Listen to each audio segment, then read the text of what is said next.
আসসালামু আলাইকুম everyone, welcome back to my channel. আজ আমি মাত্র 2টা ডিম আর কমলা দিয়ে অসম্ভব মজার একটি কমলার ফ্লেভারের নরম তুলতুলে সফট কেকের রেসিপি আপনাদের সাথে শেয়ার করব। বিকেলবেলা চায়ের সাথে অথবা বাচ্চাদের টিফিনে এই কেকটি দেওয়া যেতে পারে। তাহলে চলুন দেখে নিই। প্রথমে আমি শুকনো উপকরণগুলো চেলে নেব। সেজন্য প্রথমে নিয়ে নিচ্ছি হাফ কাপ পরিমাণ ময়দা, 1 টেবিল চামচ দিয়ে দিচ্ছি কর্নফ্লাওয়ার, আর হাফ চা চামচ দিয়ে দিচ্ছি বেকিং পাউডার, আর এখানে 2 টেবিল চামচ দিয়ে দিচ্ছি পাউডার মিল্ক। এবার সবগুলো উপকরণ খুব ভালো করে চেলে নিব। আর এখানে আরেকটা কথা বলে রাখছি, সেটা হচ্ছে কর্নফ্লাওয়ার দেওয়ার কারণে কেকটা অনেক সফট এবং নরম তুলতুলে হবে। তারপর আমি এগুলোকে মিশিয়ে নিচ্ছি। মিশিয়ে আমি এক সাইডে রেখে দেব। তারপর আমি একটা কমলা নিয়েছি আর গ্রেটারের যে চিকন সাইডটা আছে সেখান দিয়ে এভাবে করে গ্রেট করে নিচ্ছি। গ্রেট করার সময় অবশ্যই দেখতে হবে কমলার যে সাদা অংশগুলো আছে সেগুলো যেন গ্রেট হয়ে না যায়, কারণ ওই অংশগুলো এখানে আসলে তিতা লাগবে। 1 চা চামচের মতো নিলাম কমলার খোসা, আর এখানে হাফ কাপ দিয়ে দিলাম চিনি, 2টা রুম টেম্পারেচারের ডিম দিয়ে দিলাম। যদি ফ্রিজে থাকে অবশ্যই 2 ঘন্টা বাইরে বের করে রাখতে হবে। আর এখানে 1 চিমটি দিয়ে দিলাম লবণ। এবার আমি একটা ইলেকট্রিক বিটারের সাহায্যে খুব ভালো করে বিট করে নেব। ততক্ষণ পর্যন্ত বিট করব যতক্ষণ না চিনিটা গলে যায়। প্রায় 6 থেকে 7 মিনিটের মতো বিট করে নিতে হবে। মাঝখানে আমি একটু নেড়ে চিনিগুলো মিশিয়ে নিচ্ছি। মিশিয়ে নিয়ে আমি আবারও এটাকে বিট করে নেব। যখন অনেকটাই বিট করা হয়ে যাবে তখন আমি এখানে 1 ফুড কাপ দিয়ে দিলাম রেগুলার খাবারের তেল, আর এখানে 2 টেবিল চামচ দিয়ে দিলাম কমলার রস, আর এখানে হাফ চা চামচ দিয়ে দিলাম অরেঞ্জ ফুড কালার। তারপর আমি সবগুলো উপকরণ আবারও খুব ভালো করে নেড়ে নিচ্ছি, মানে ইলেকট্রিক বিটার দিয়ে খুব ভালো করে বিট করে নিচ্ছি।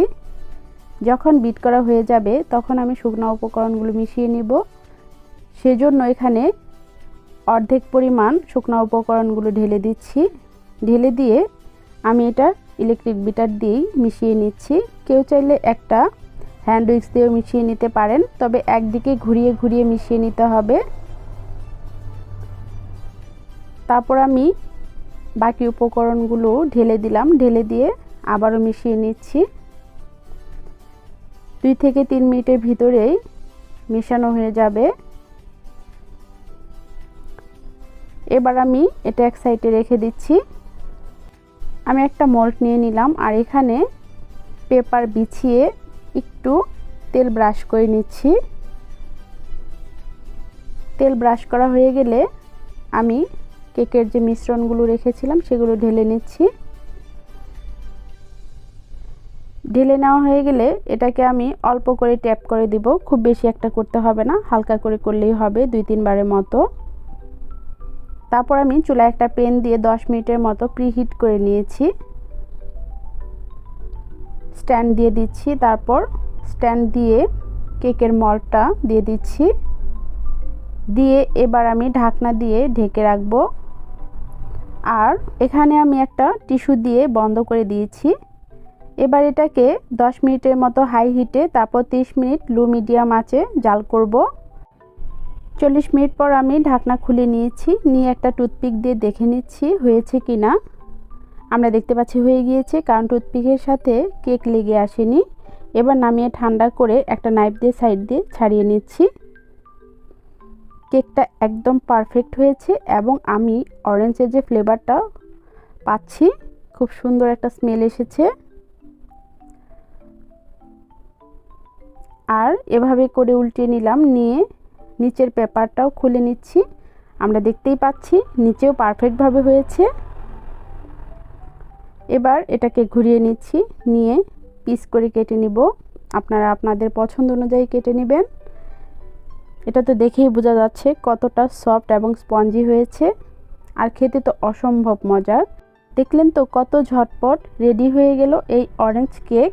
আপনারা বাসায় একবার তৈরি করলে বুঝতে পারবেন কতটা সহজেই এই মজাদার কেক তৈরি করা যায়। বিকেলবেলা চায়ের সাথে অথবা বাচ্চাদের টিফিনেও দেওয়া যেতে পারে।